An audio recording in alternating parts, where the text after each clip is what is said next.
I know you wrote an article, things you think you know about JOK contract negotiations. You mentioned a disconnect, and it seems like it happens. These things happen. Player thinks he should get one thing, and the owners aren't thinking that just yet. Yeah, it's business. It's the business of football, right? Like, this is gonna happen. Now, the JOK thing is kind of interesting if you examine it. So, JOK played 76% of the snaps last year, Dave. Now, they want him to be 100% guy or as close to it as you can. But when you look at the pay scale at other linebackers, and it's a wide range, which kind of makes it a more convoluted situation of what he's worth, right?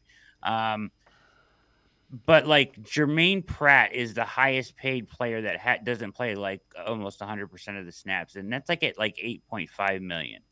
Now the top of the market is 20 million with Roquan Smith per year and Tremaine Edmonds. Now he shouldn't get that, but what we've kind of heard is that he does want top of the market money. Now I don't think he wants 20 million, but the other names to look at are guys like Patrick Queen at 13 and Matt Milano. If I were slotting him in, Dave, I would say he's better than Patrick Queen. He's better than Matt Milano. He's not as good as Tremaine Edmonds or Roquan Smith yet, right? So I feel like he slots somewhere in between there. So now you're talking about $13 to $15 million a year, which is probably, I would guess, what he's asking for. Our guy Jack Duffin said, when he predicted this contract, he said 10. So you can see where there might be a disconnect there.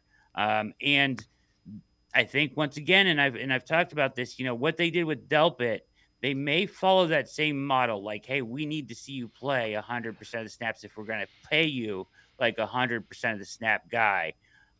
So that's why I kind of think this contract may come middle of the season or early December, very similar to Grant Delpit last year. Like, let's see you play 100% of the snaps, then we'll pay you like that. And that's why I think there's not a ton of urgency on it right now either.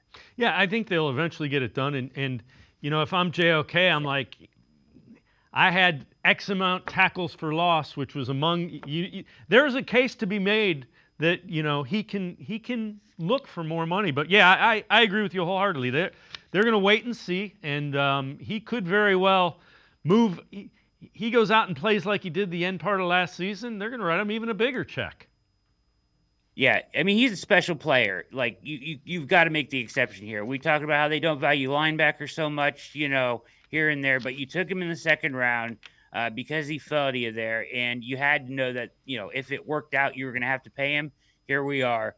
He's worth it. He's worth every penny, in my opinion. So I feel like they have to make this work somehow because he's such a unicorn and a special kind of player. He's such a difference maker at linebacker. So I think they will come to an agreement, but I think that so there's a precedent here for how many snaps you're playing, how much money you're making, and like I said, I do think he's better than those guys that are making 13. So I agree with you. I think he has a right to ask for more money at this point, but the Browns may be like, let's just see you play 100% of the snaps, and then we'll do it. Absolutely. You know what? Those are good problems for a general manager to have. You Yeah. you have a guy that's producing, and you got to figure out what the right amount of money is to pay him.